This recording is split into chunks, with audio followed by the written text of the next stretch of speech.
Suba North Member of Parliament Millie Mabona Odhiambo has now joined the opposition team and deconstructed the President of Kenya, William Ruto, badly with raw facts on goonism that has been introduced in Kenya. Millie Mabona Odhiambo is one of the vocal leaders we know in our time, someone who doesn't shy away from speaking her mind, not in parliament, not in her constituency, and equally not in her social media accounts.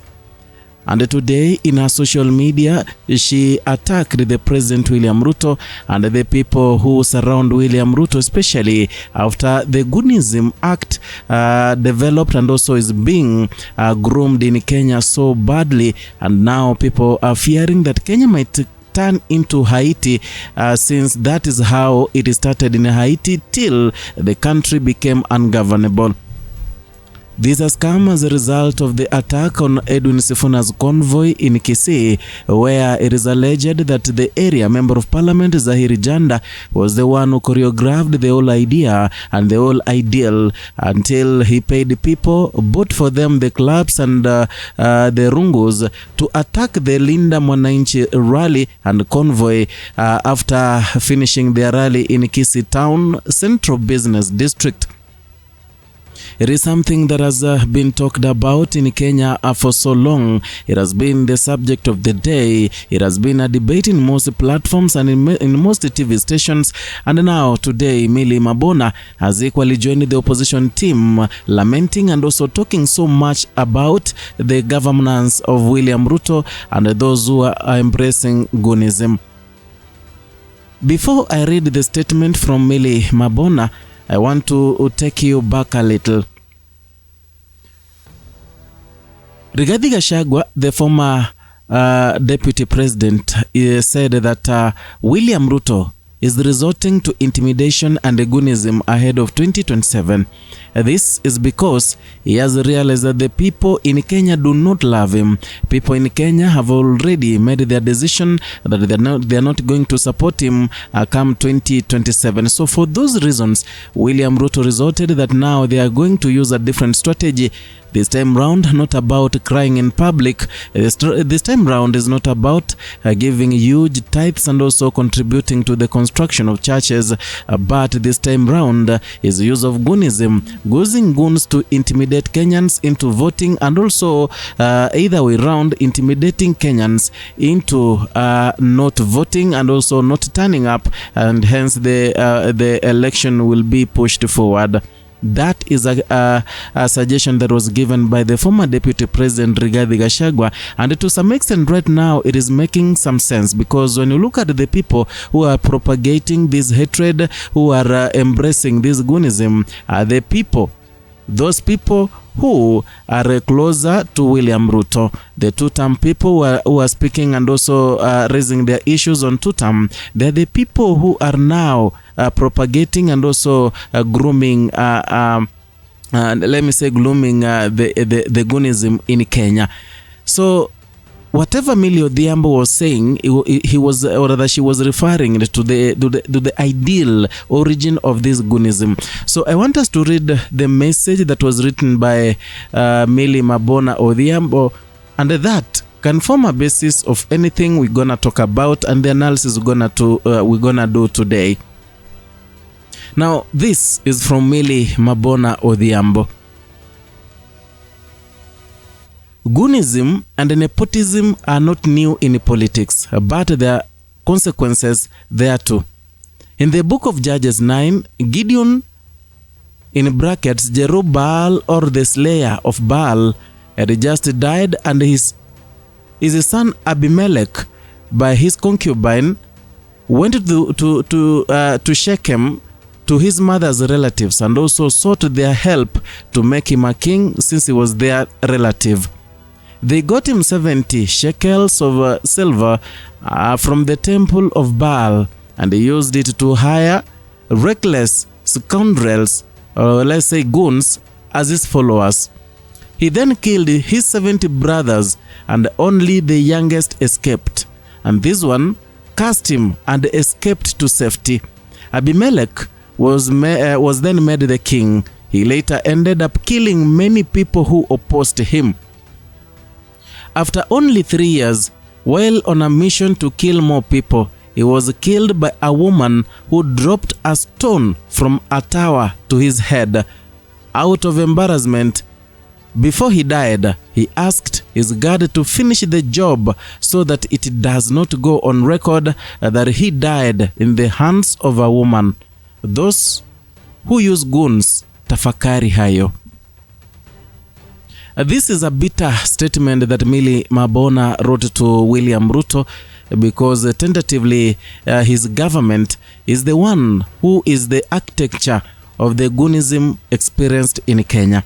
A reason why most people who are allied to President William Ruto, most people who are singing tutam, are the people who are walking around with the goons, people who are using goons to give a statement to the people of Kenya, because they know now that the only strategy right now towards 2027 is use of goons to intimidate and also cause tension so that people can pay their allegiance to them.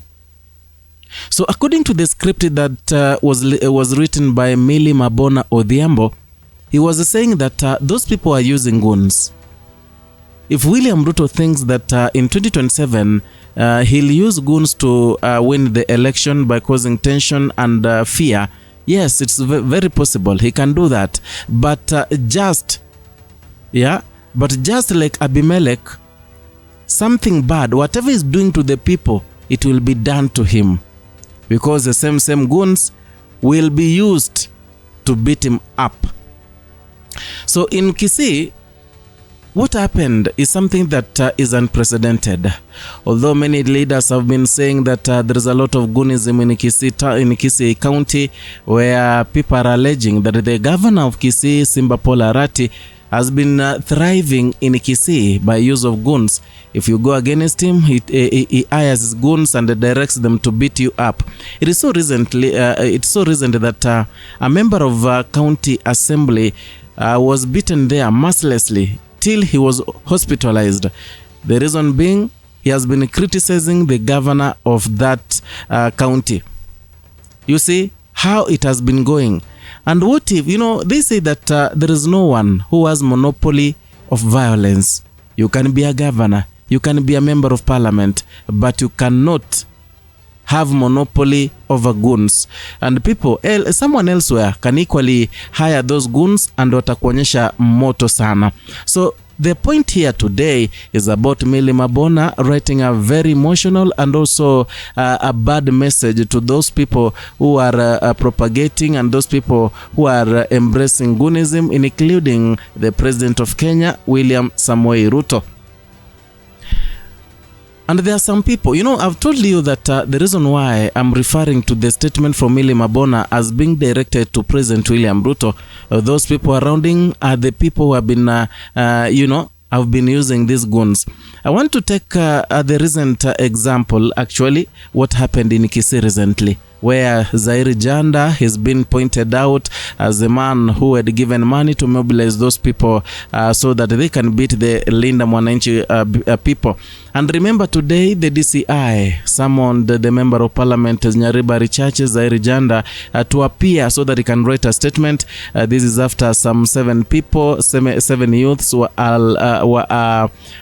arrested today, some in the morning and others during the day. And there is also one person who is working in the office of the member of parliament, Zairi Janda, who is known as Anju Orare, is one person equally the latest one who has been arrested as he was trying to escape from Kisii. In fact, alishikiwa akiwa pale Voi. So those are the repercussions we get out of committing things without even thinking. Yeah, so this is what he's saying. So I was referring to the people who are allied to President William Ruto. That is Zairi Janda, for example, from Gusii. You can see how he did that.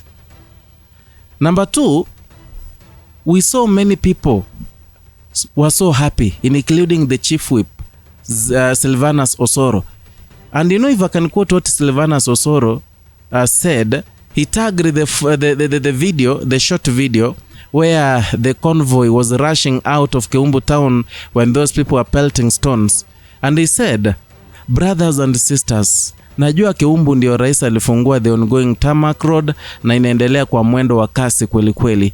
But kando na hiyo, furaha yenu wananchi, msiwe mnafukuza wageni na hii njia. Anyway, rais wa jamhuri atakuwa Keumbu early next month kufungua another project. Najua pia atawakataza kufukuza wageni njia hii hata kama hawana agenda. But kweli hampendi mchezo. Mkishaamua ni Ruto, hamtaki any jokes around. But isiwe hivi tena. That message was edited after people flocked in the comment section of Silvanus Osoro. By the way, as we speak, one person died out of that confrontation. Someone guy who was hanging on the vehicle and a stone reached him. He lost his balance. He fell from that vehicle.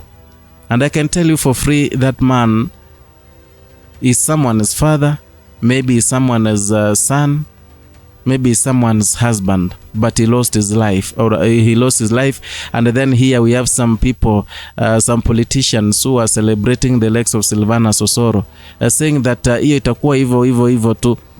Yeah, there's even another post he made saying that haya kwani hamjui jokes, kwani Keumbu huwa hamjui jokes, mmekosea wageni, eti kisisi bidii walijaza poa just like all leaders ujaza.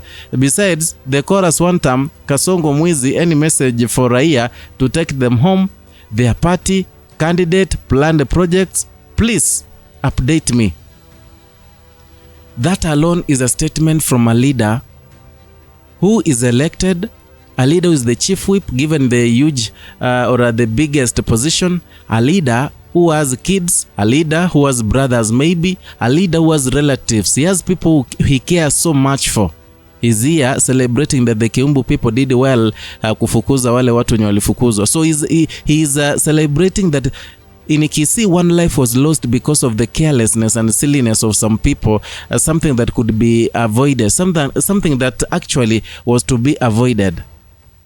Yeah, so that is the extent where we've gone. And I've been doing videos since yesterday telling you that as we are going forward, if we don't tame this vice that is being or rather that is being embraced by some of the leaders allied to President William Ruto, and then we are headed the Haiti way. I don't know what you think. Write your comment down there in the comment section. Let us talk, let us discuss. Perhaps we can form a basis of whatever we're gonna talk about in the next video. So if you're new here, consider subscribing, liking and sharing our content.